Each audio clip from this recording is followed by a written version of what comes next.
Hi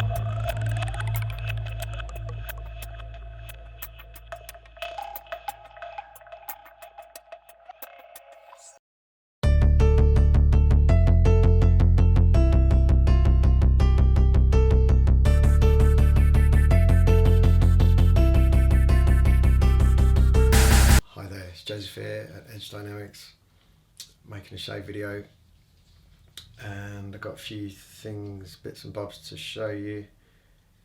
Firstly, finished this box, did the bottom on it, I had to extend it.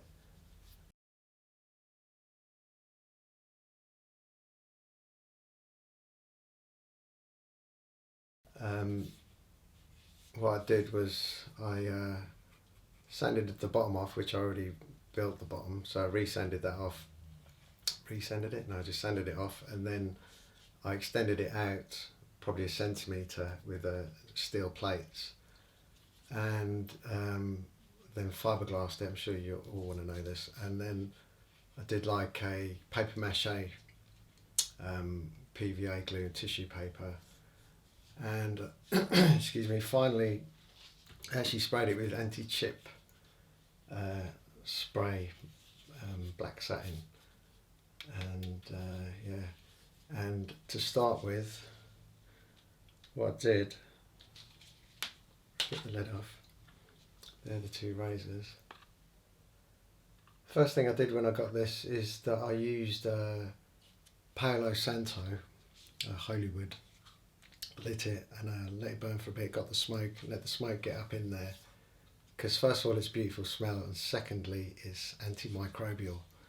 So, you know, old cardboard, 200-year-old cardboard, needed a bit of a clean, and I even sealed the inside with a clear spray. So I've done it justice, I think.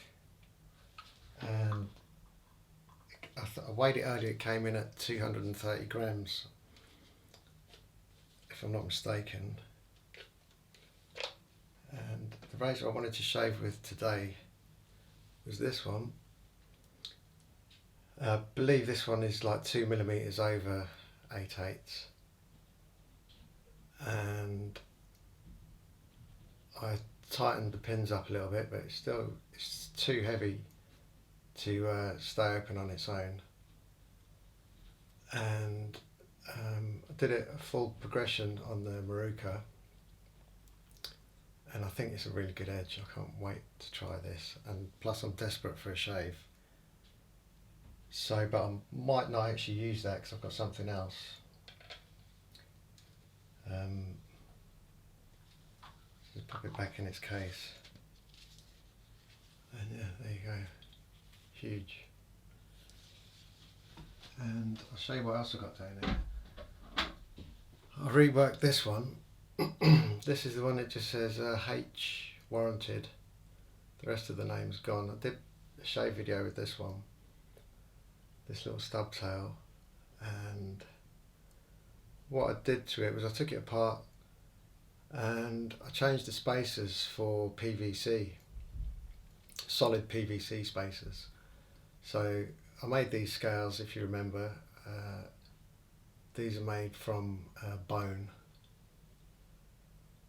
and obviously with bone or ivory, brass spacers, when you oil it, you know, it creates like a black slurry. So now I've got PVC washers in that, and also I used pure silver pins, so just to make it a bit more special. Yeah, I honed it the other day, but I've over-honed it, I'm pretty sure, from the HHT. I knew what I over-honed it, but I just couldn't help myself, because I do enjoy honing, and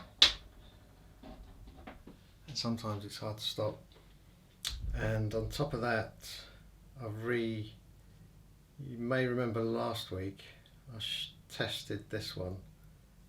This is the Rogers Refined Steel, and it was a bit loose, and after the video I closed it and banged the edge on the side. So I decided, because it's quite unstable up here, it's breaking apart. I took it apart and I did my little patented fix-a-jig with brass plates, and now that's how you want a razor. Say you want all your razors. It's actually hard to open this, isn't it? But it centers perfectly. I have not rehoned it, I just wanted to show you that. And finally, which I think I might shave with, I've been working on this for quite a while. Be interested to see what colour it shows in the camera, because it's amber and red. But I suspect it's kind of looking green on the film, but it's actually not quite green. But what I've done with this is a Joseph Elliot's Best Silver. And I spent a hell of a lot of time doing this mirror finish, and it is about as perfect as it's going to get. Really is a next level mirror, and considering this was all rusty and knackered, and you can see it's a nice wedge. But what I've done with this one is it's the world's first sterling silver lined wedge. So it's first time trying that, bit of a prototype, and of course got pure silver pins just to top it off. But I must admit the lined wedges, I don't know how it shows on camera, but it definitely outdoes steel, definitely. And I was a bit worried about it because it's quite soft sterling silver, and if you've ever tried to sand down a lead wedge, you know, it just kind of mushes out, it doesn't break away. So I was dubious, but it worked really well. And it's a bit of a guinea pig because I'm doing some mustard oil treatment, and so basically I'm going to take this apart again, but I honed it last night.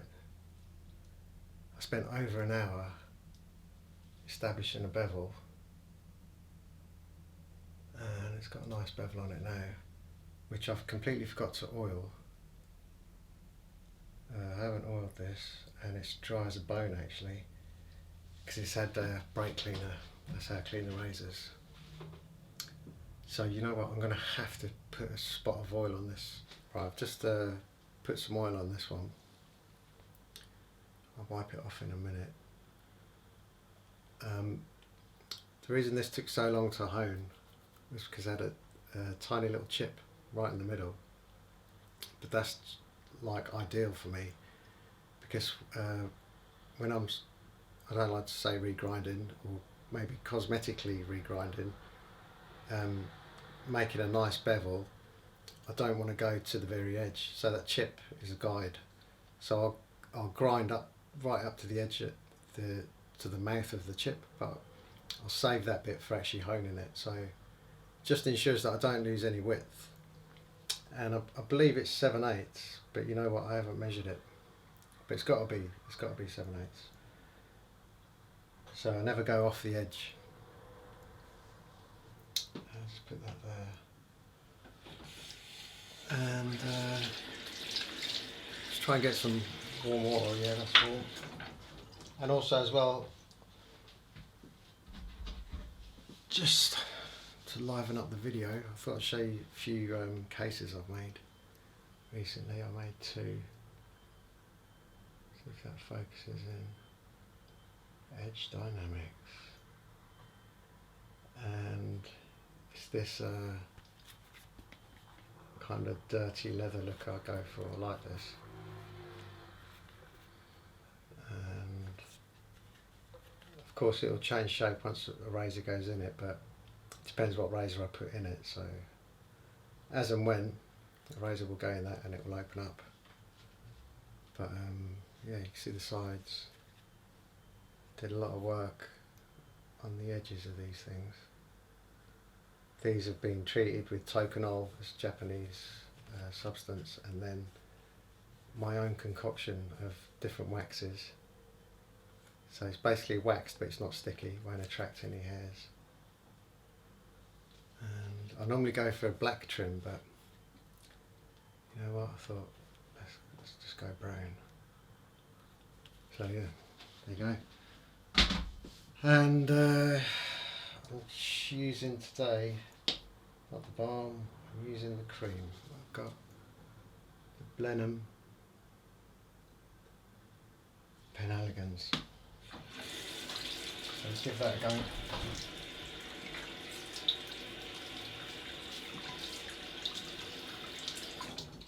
Wet my face.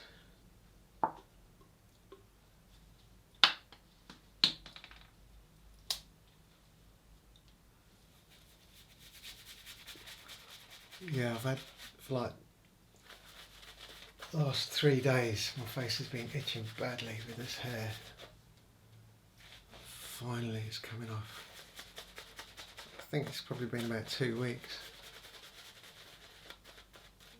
But I don't want to waste a shave unless I'm making a video. Yeah, this feels nice.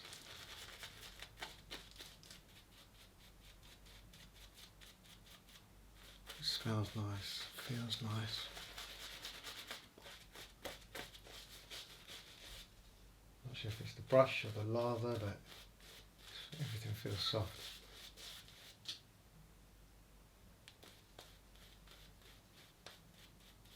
I think that'll do. Hopefully I've got no spots under here.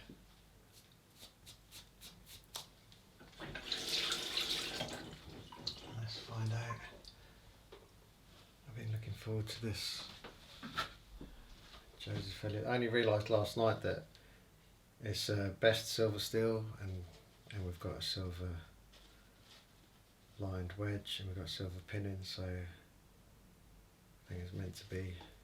But I've got plans for a really special razor to do the same thing, silver line wedge, but sterling silver is expensive, like a small square, looking at about 50 pounds,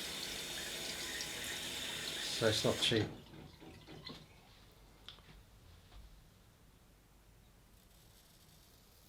Holy crap. Yeah, it's like effortless. It's got no feeling.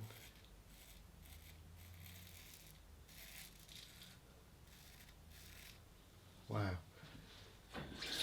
Yeah, so the George Palmer, the massive stubtail, that would just go as it is on the website. If they ever sell, someone's in for a treat with that one, I'm sure. The second one I've got to rehone. I haven't rehoned it yet. Yeah, this is a really special edge. Unbelievable. So, unfortunately I've got to take it apart. I mean, there's a little something wrong with it. I'm not going to tell you what that is, but I can't sell a razor for a really high price unless it's perfect. You know, it's got to be 100%. Everything's got to be squared away, symmetrical.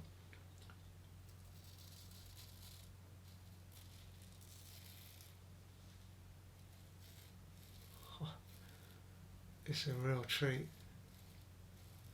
This is a shave I think I deserved. It's just, the edge is beyond soft.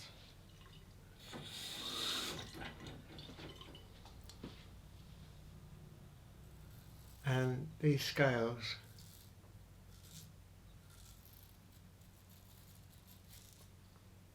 I mean, I thought maybe this razor was cursed or something, so to make the scales 3 or 4 times, 3.5 times.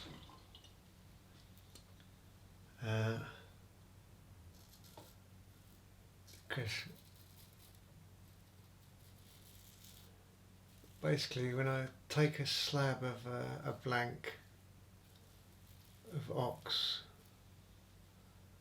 If you try, first of all, if you try and get 4 separate scales, so 2 sets out of 1 blank, I'm probably going to end up with nothing. Even though you're on the bandsaw and you're following the lines, it just doesn't work out. So basically, I make three scales. So I've got 1 backup. But with ox, you have to choose. I mean, you pick the piece for the pattern, the colours, but you can only see one side. So the other side, which is the outside of the, I've got a piece down there. I'll show you in a minute. You can't tell what's on the other side, what colour, what pattern. So you're working off the side you can see.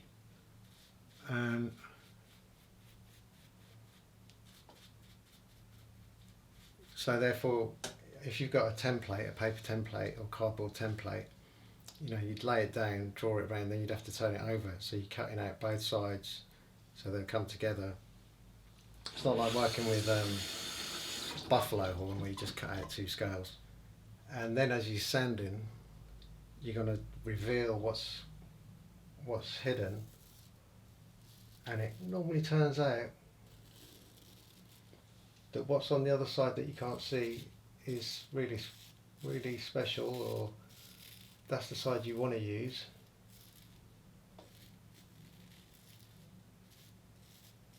And the more you thin them, the more you have to get close to that decision, what's going to be the outside, what's going to be the inside.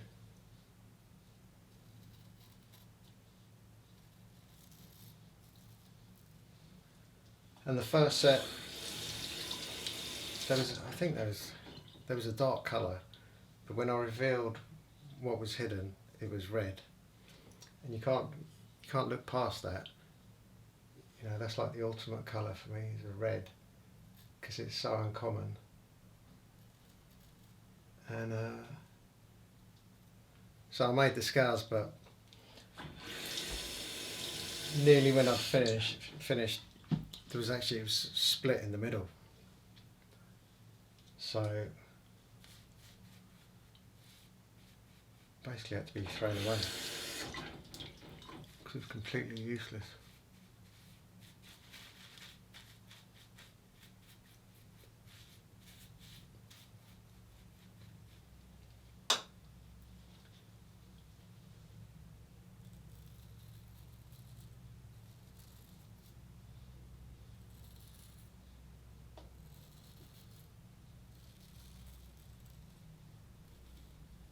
I mean, this has got some weight to it as well. It is a chunk.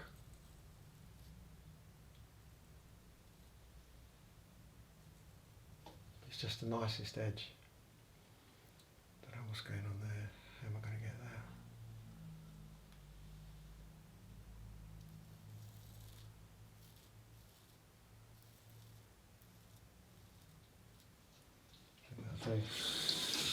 And so then I went on and I made a second pair, because basically when I go to the bandsaw, I take 2 pieces. So if something goes wrong, I've cut out enough. I've cut out 6. Here's a piece of ox. You can see this would be the outside of the horn. So you don't know what's under there. I haven't figured out why they're painting them red. I think they're probably telling you that it's red. I mean, it's red inside, because you get blue ones as well. But you can see it's a bit of a cheese wedge. It goes thin. So you want to make the scale as much at this end as possible. But as you can see, it's red. You're going to have some red down there, so you want to work down there. And the thinnest part of the slab is going to be the thickness of both scales. It's going to be the minimum thickness of both scales. And then you've got divots and undulations, so you've got to minus that as well. You've got to get below that. And it's quite complex stuff. And then if you get a split in the middle, you can have a split in there, in the middle. So it's not easy to work with, but it's interesting. And it's always a surprise. That's what I like about it.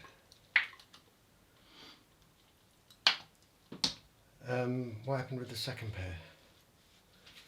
Second pair. Oh yeah, the second pair warped a little, or maybe that was the first. But no, the second pair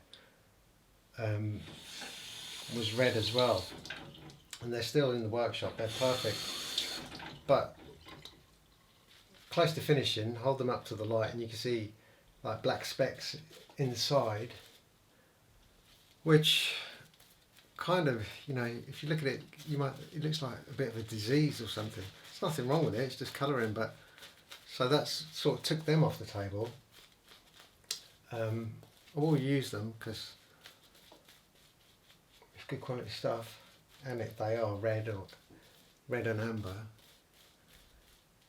And another one I did, one of them warped a little, and a tip, like a really professional tip for anyone working with horn, buffalo, ox. Never, that's the shout, never, when you're working with it, never get it hot or wet. So, I mean, I worked with buffalo horn for years and I always wet sanded it, but now I know you don't do that. You never get horn wet and you never get it hot, and the way around that is you've got to figure that out for yourself, I'm afraid, but that's how I do it. It ensures that they're solid, they never warp, and gives it a stability that will keep it like that for hundreds of years, I guess.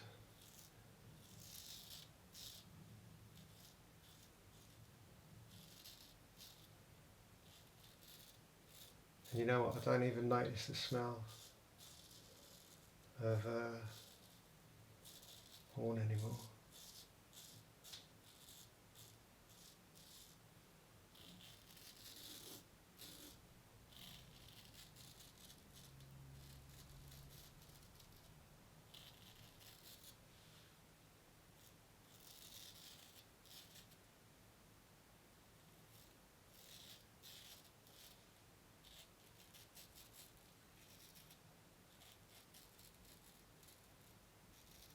And I am, I think, one of the only people with oxhorn. There is a company in England, somewhere up north. I found them online before, but they're really hard to find. You can't just type it into Google and they pop up. And I think they want something like 15 or 17 pounds just for one slab. And as for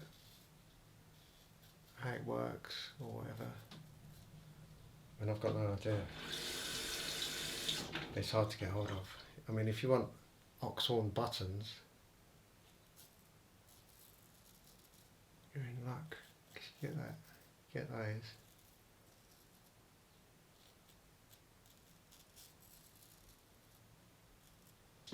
But I bought the stock of the Highland Horn Company guy there. I know him quite well. He's helped me quite a bit, but his company closed down, and I bought all his stock. Of course, I had my fiance going mad at me, but the heart wants what the heart wants.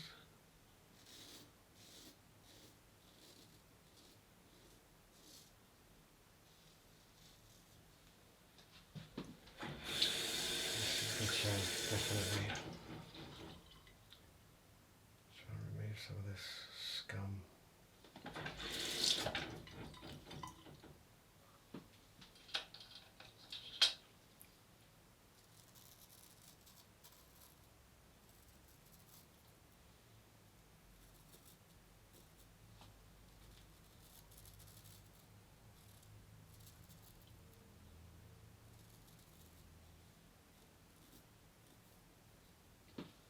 I've just cut myself a bit. Yeah, there.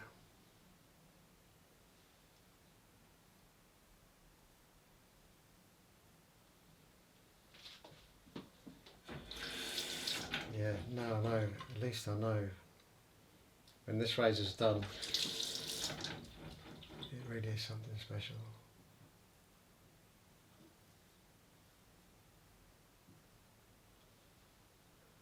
I think that's good.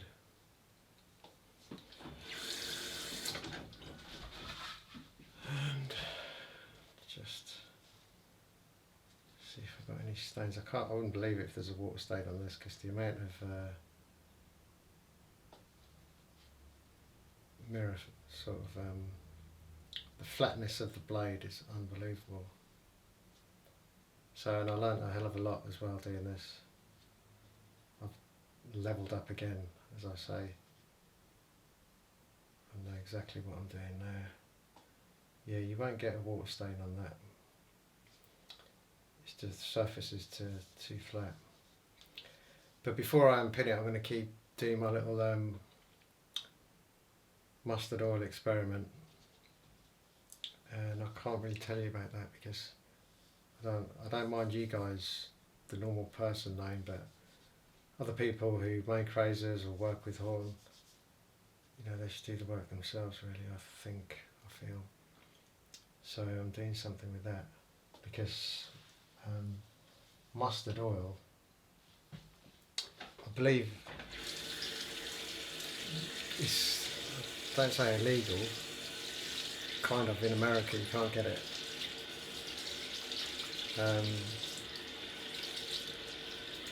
But it's an oil and it's an astringent. And first time I used it, I put it in a plastic pot, put it in the microwave, took it out, and there was oil dripping everywhere. There was a hole. And I thought, it's strange, I never noticed a hole in this pot before. So then I took a lid of like a fly spray, put some in that, put that in the microwave, and the oil just melted that. So it's quite volatile, mustard oil. Obviously, think about mustard gas. It's not good stuff, is it? Oh, I've got the balm.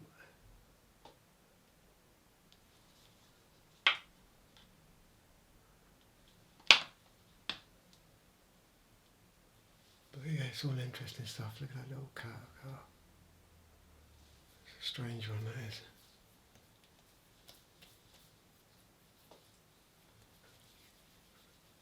Oh, that smells really nice.